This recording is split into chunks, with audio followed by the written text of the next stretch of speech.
Hi, and welcome to my channel, Laura's Library Card.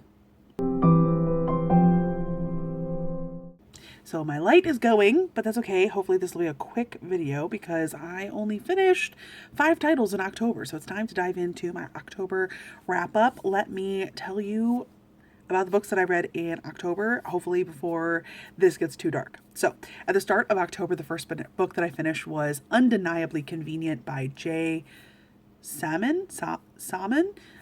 This is a book that I read on Kindle Unlimited, and I did a buddy read with my cousin, and she never got back to me, so I don't even know if she managed to finish it.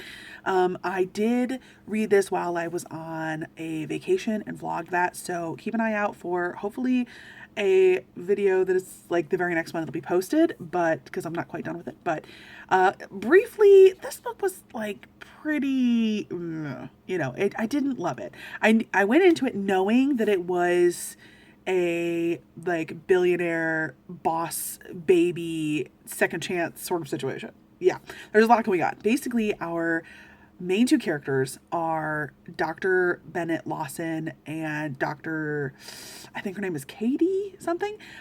She basically is at the end of her like residency or something, and she is wanting to go for this fellowship in the next like year. That's the next phase of her doctor learning and career, etc. But she's always wanted to have a baby, and she also has type 1 diabetes, and so she's been trying to get that like fully under control and work with her endocrinologist to make sure she's as healthy as possible. She finally gets the go ahead that she is cleared to attempt to get pregnant, and she wants to time it so that she can have the baby before she goes to a fellowship. The problem is she doesn't have a partner. She is not in a relationship, and she was willing to do the whole like get a donor single parent situation. And this book is a romance, and the main male character is Dr. Bennett, and this is a guy who he's a number of years older than Katie, like maybe like 7 or 8 years older than her. He is maybe even older than that. The two of them knew each other back when she was in school. She was like just coming in as he was like just leaving or something. I don't remember exactly, but they had a moment at a party. There was a smoldering kiss, and then they parted ways and never spoke again. But Dr. Bennett is recently hired at this hospital where Dr. Katie works, and he has his own stuff going on. His mother is going through cancer treatment, and he recently had a kind of messy divorce, and there was stuff kind of going on from his previous workplace, but he and Katie had that moment a number of years ago, and he overhears the fact that she is wanting to get pregnant, and he's like, well, I want a baby, so like maybe we should have a baby together. And technically he is kind of like her boss. He's one of the people who would potentially be determining who gets this fellowship that she's wanting to go for, and so there is some potential tension there or problems there. There is a my problem. Okay, so there's a lot going on. There's a lot of tropes. I had a lot of feelings. I didn't feel like the writing was amazing. I thought it was perfectly fine.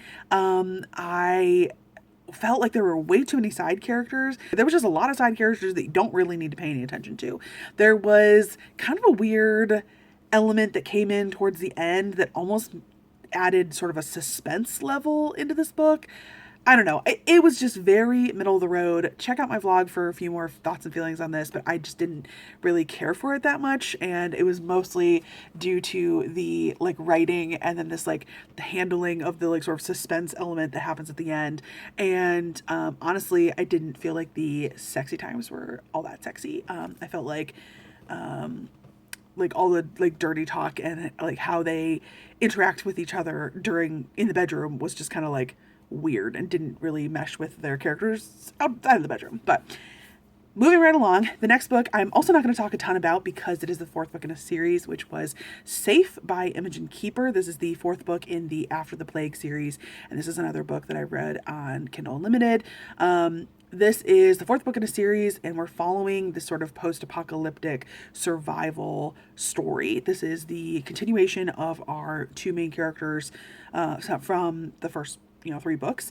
I think there is an end game romance that is happening, but like the long and short of it is that in this installment, the characters have managed to get to a location where they're like planning on making this their safe haven, and they're planning on like sort of starting society anew, figuring out how they want to proceed, planting, settling down. And so this is the story of how they have arrived at this location and what they're finding there, and then how they start the process of trying to make this place their own. And there are other people who are nearby, and because this is sort of a post-apocalyptic, no society, anarchy sort of situation, those other people who are nearby are not going to make it super easy on them. So there is tension there. But this is a good series, and I'm really enjoying it. I probably should have just plowed through the whole thing right away, but I didn't. So there's book 4, and I think that there's 2 more left after this that I do hope to get to. The third book that I finished in October is also from Kindle Unlimited, but this is the last of the titles I read from Kindle Unlimited. This is When Monsters Lie by Debbie Cassidy. I can't remember exactly. I think that I read this book for part of this vlog that should be the next book that's or the next video that's coming out. And this one was something I just kind of found somewhat randomly. I saw an ad for it on Kindle Unlimited, and that's the point of this vlog that's coming out next. So that's why I picked this one. So I don't want to go too far into it because I do have a vlog about it. But the premise of this one is also sort of a dystopian kind of post-apocalyptic situation. But this is a like there has been a rift between dimensions, and all of these monsters have shown up, and they're killing people, and like most of the people are dead, and the humans are working with celestial beings that have the way to defeat the monsters that are potentially dangerous to everybody. And so our main character is trying to survive, and something dramatic happens not too far into the book, and that she kind of ends up making like this is all in the blurb, that she ends up making like a deal with these beings that she doesn't really understand who they are. They seem to be monsters, but they seem to be like not wanting to rip her head off. So she ends up making a deal with them for safety of herself and her friends. And it's very much so is the setup of the start of the series. I was intrigued. I thought it was action-packed and interesting, and like pretty much a page turner. I really wanted to dive right into the next book, but I had other commitments going on. So I do intend to continue with the When Monsters Lie series, and if you are looking for more of my thoughts, stay tuned for the vlog, like I said. And I will come back as soon as that vlog is live and put hopefully a thing up here in the corner, and link it down in the description. So check down in the description box to see if that vlog is live. The fourth book that I finished in October is actually a reread for me. I reread Outlander by Diana Gabaldon. This is probably, I think, my like third or fourth reread of the book. I reread this book and rewatched season 1 of this show because I was a guest on a podcast. So I will link that podcast episode down in the description. But the episode that I was on was Ready to Be Romanced podcast by, and I was a co-host with the main producer, who is Tori. And it was really fun to kind of reread Outlander with a little bit more of a diagnostic lens, and trying to get into the nitty-gritty of it and figure out what elements really worked for me and what elements didn't work for me.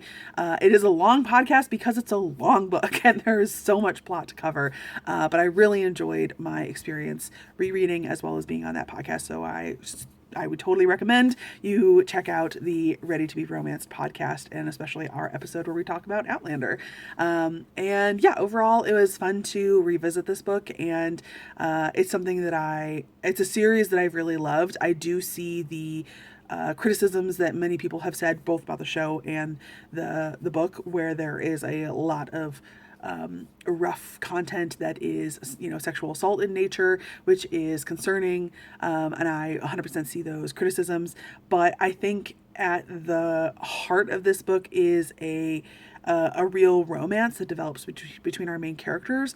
And this book, being the first one in the whole series, is where we see Jamie and Claire first meet and like start this relationship. And I think that like the them choosing to be together and like that bond that is formed is beautiful to watch. So this is not the easiest read of all time, both because of its length and its content material, but it's one that I have returned to multiple times and do thoroughly enjoy. So the last book that I will go ahead and say here that I did DNF or maybe temporarily pause one book. So I will quickly mention I was working on Salvage the Bones by Jesmyn Ward for a book club in October, and I ended up DNFing it partly because I didn't really leave myself enough time to finish the book, which is one of my toxic traits. Is I participate in book clubs and then leave the book way too late, and so I frequently am scrambling to finish it or don't manage to finish it. But this one I was kind of struggling with. I was listening to the audiobook, and it's not really that long. I think it's only like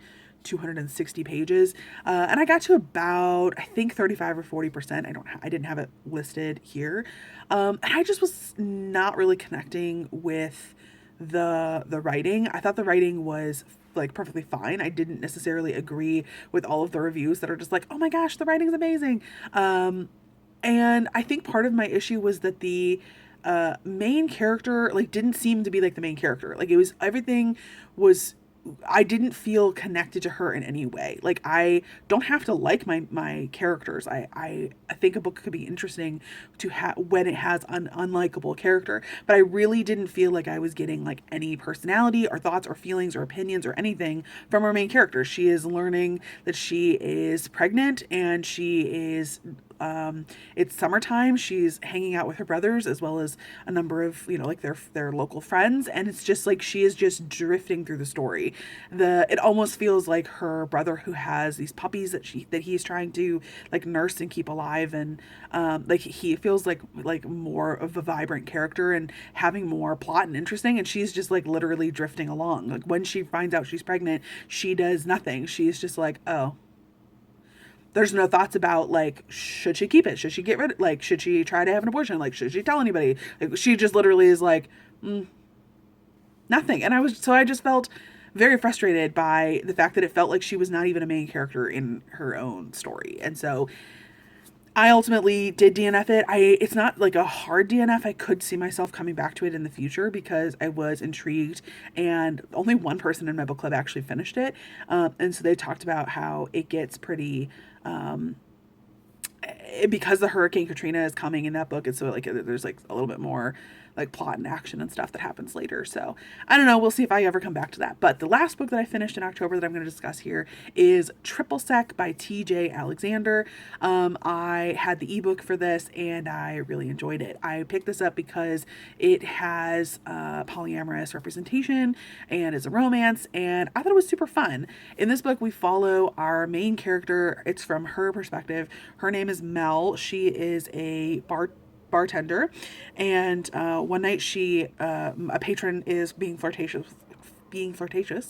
I will say, this character who I'm about to describe, their real name is Blair, but she is like, oh, people call me this nickname, and then like the nickname as it's typed out is Bebe. So I'm like, is this Bebe or is this BB? Like, because sometimes some people call her B.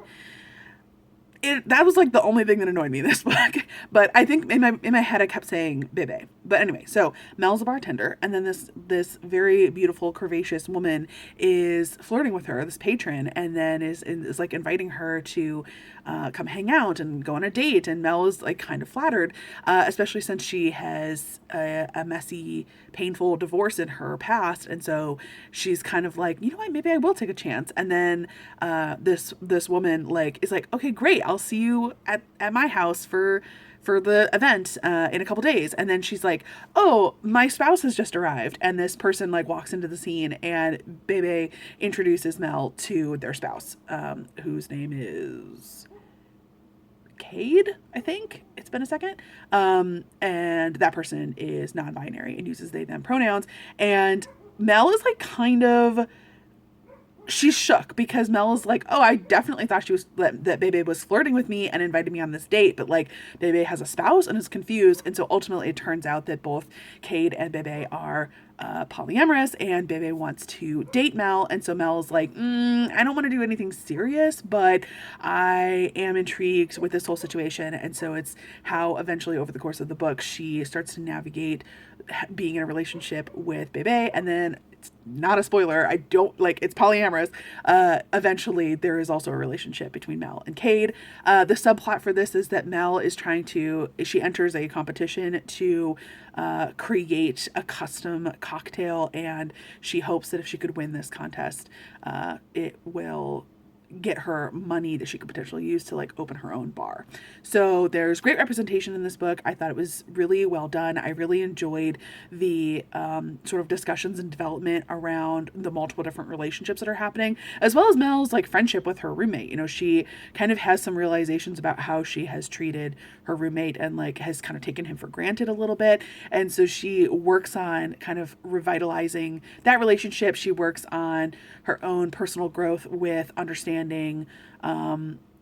falling for new people and figuring out herself along the way, and kind of like coming to terms officially with her own perspectives on like the limitations of love and her own history with her ex. So I thought it was really like interesting and like a really like fun and like romantic book. I think there was one or two plot points that that didn't quite sit well with me, or like nothing problematic. It just kind of was like there was a problem, and then they were like, then one person is like, okay, well, I just made a decision, so like problem's gone. And I was like, oh, okay, like, so that's never gonna be a problem again? Like, you're gonna like, okay, that's fine.